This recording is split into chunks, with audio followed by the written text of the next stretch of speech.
You've been doing a lot of research, Chris. What can you tell me about San Diego's living wage? Sure. So most people, when they think about wage laws, they think about the minimum wage, but the city of San Diego has had a different wage law in place for about 10 years now. It's the living wage, which applies to roughly about 3,900 city contract workers. And so that, for example, that's landscapers that work on city contracts, security guards, janitors, and here downtown, we have workers that clean the city's streets downtown that are part of the Downtown Partnership's Clean and Safe program.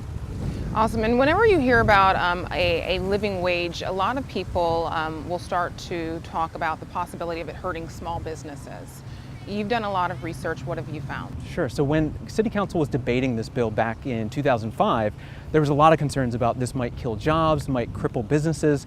But over the 10-year period, what we've heard in our reporting is that a lot of businesses say this has been good for their workers, helping them, do everything from being able to quit a second job, to be able to save money.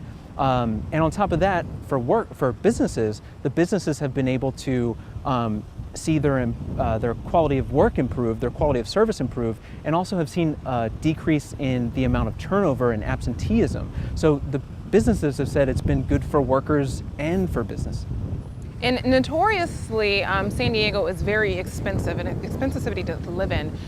So what is a living wage for a San Diego worker?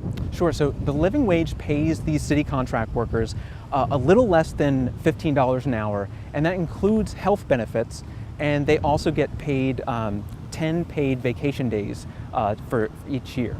And this ordinance, as you mentioned, has been in place for 10 years, and the city of San Diego also recently increased its minimum wage. What can the city officials learn and take from the living wage ordinance as far as enforcing of the new minimum wage? They say they can really learn a lot from the living wage. So the living wage is enforced in two ways. They respond to complaints that are filed by workers, they investigate those, and they also do proactive compliance reviews or audits to make sure that employers are following the law. Now, over the 10-year period, the city has recovered about $600,000 in unpaid wages for workers through those compliance reviews and those complaints. Now, workers' rights advocates and city officials say they want the city, as it goes about enforcing the minimum wage, to prioritize those compliance reviews in addition to the complaint investigations, but it's unclear whether the city really has the budget to be able to do that.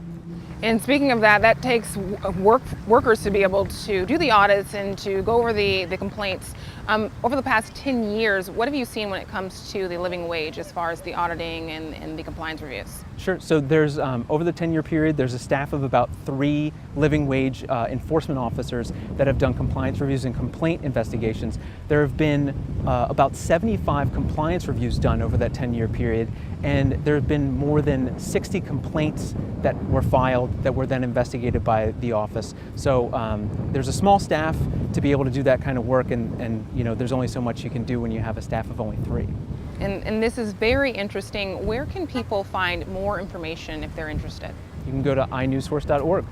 Thank you so much. Thanks for your research. Thank you. Thank you.